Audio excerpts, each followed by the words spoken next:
Once upon a time, in a serene village, lived a boy named Aryan, who often wrestled with sadness and confusion.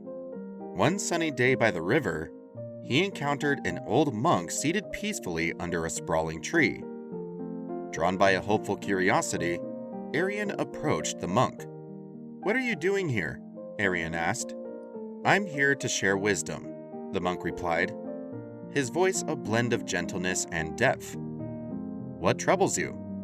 Aryan, encouraged by the monk's kindness, shared, "Why do people suffer? I see sadness and anger around me. Why is that?" The monk smiled softly. "Suffering touches everyone. It can come from unexpected changes or when people let us down. Think of how you feel when a friend won't share their toys." Intrigued, Aryan listened as the monk continued. "But there's a way to understand and ease this suffering." "Really?" Aryan's interest piqued. "Yes. Buddhism teaches us about the Four Noble Truths. They help us understand suffering, its origin, how it can cease, and the path that leads us out of suffering." The monk explained that people suffer because they cling too tightly to desires and the impermanent things of this world. We're caught in a cycle of wanting, which leads to more suffering.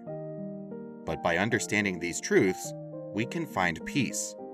As the monk detailed the paths to overcoming suffering, Aryan felt a new clarity. He realized that his feelings were part of life's greater cycle, a truth shared by many before him. "The Buddha taught about suffering and the end of it," the monk added.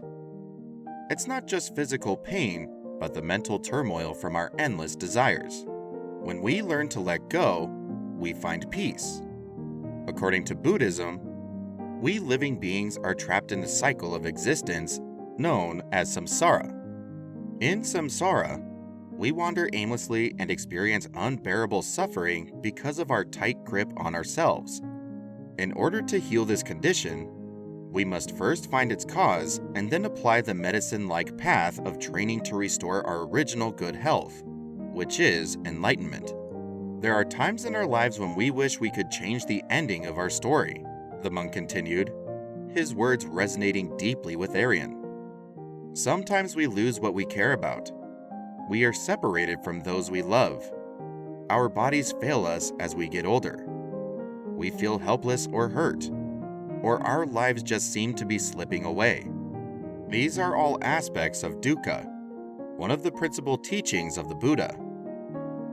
Dukkha means suffering, discontent, unsatisfactoriness, hollowness, change." Aryan nodded, understanding that what he was feeling was a part of this universal truth of suffering, or dukkha. The monk shared a key teaching. "The Buddha teaches us about suffering and how to end it.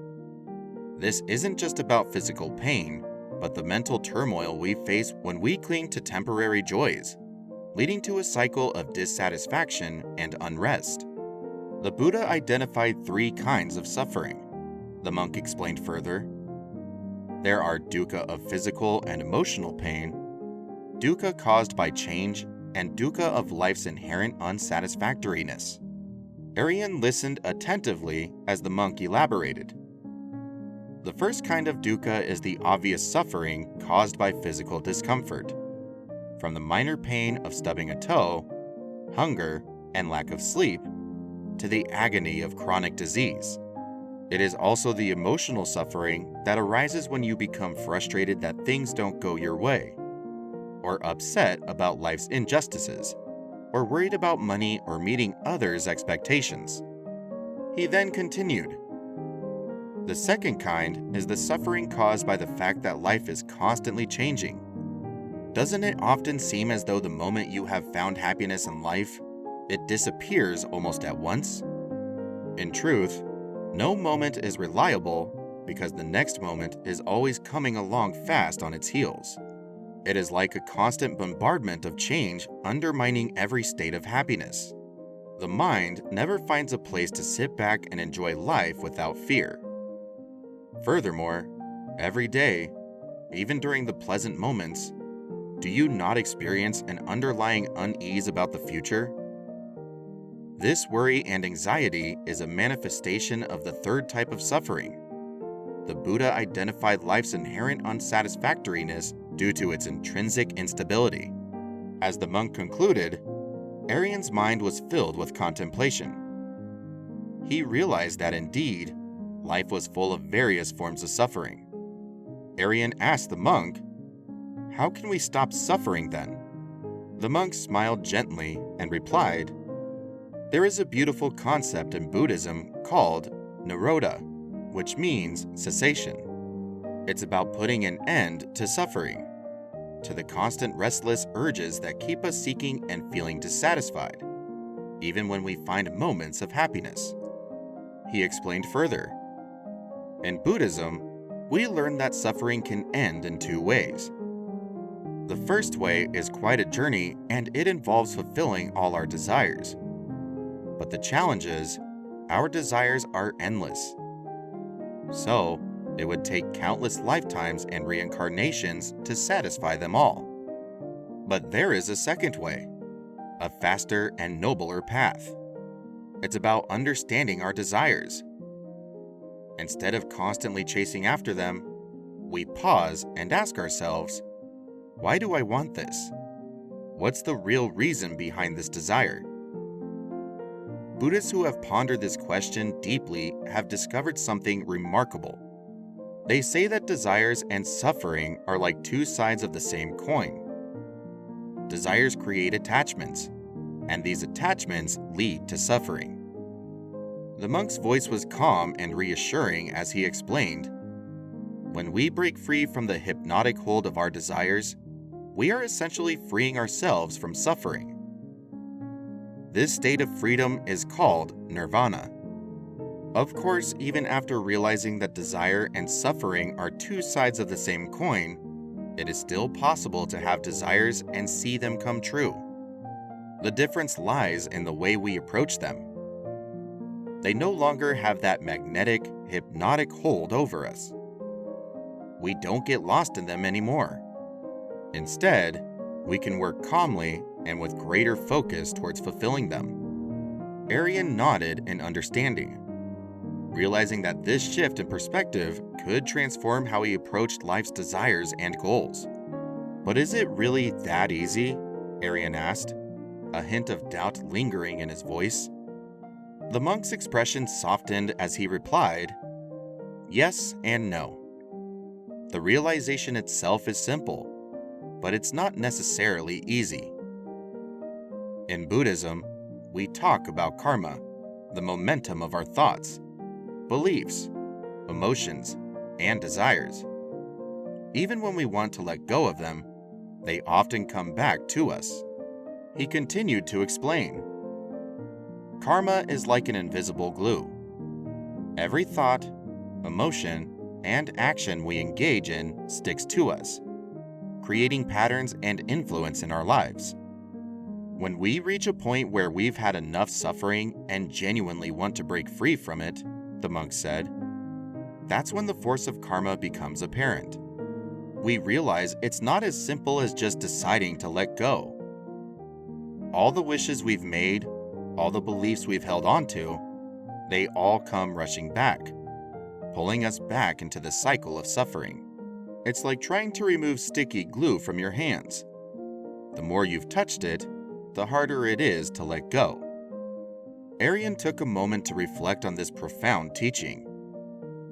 He realized that the path to ending suffering was indeed a courageous and challenging one. It required unwavering determination, mindfulness, and a deep understanding of the workings of the mind. With a heart full of thanks, Aryan said goodbye to the wise monk and went back to his village. He remembered the monk's words and wanted to use them in his daily life.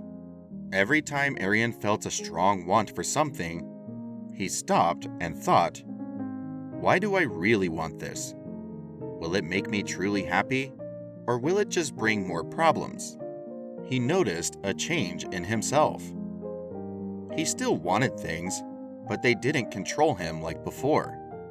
He stayed calm and clear-headed. Instead of always chasing after quick joys, he thought about what really mattered. When things got tough, Aryan remembered the monk's advice. He knew life had ups and downs, but how he reacted was up to him. Instead of getting upset, he faced problems with a strong mind and a calm heart. Slowly, Aryan felt the grip of unhappiness loosen. He found peace in simple things like the sun's warmth, children playing, and the wind in the trees. Years went by, and people in the village noticed Aryan's wisdom and kindness. They came to him for advice, and he shared the monk's teachings with them.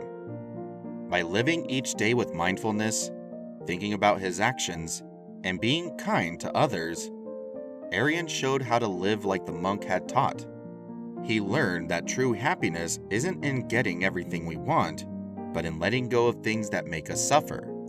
So, Aryan continued his journey, sharing what he learned with everyone he met. He knew the best gift he could give was showing others that peace and happiness are possible for anyone who seeks them, right here and right now. Have you tried to use these ideas in your own life? Maybe you've noticed some good changes, or maybe you've had some problems. Whatever happened, I'd love to hear about it. Share your thoughts, successes, and even the tough times in the comments below. Until next time, keep working towards your dreams, keep searching for inner peace, and may your journey be filled with moments of happiness and wisdom.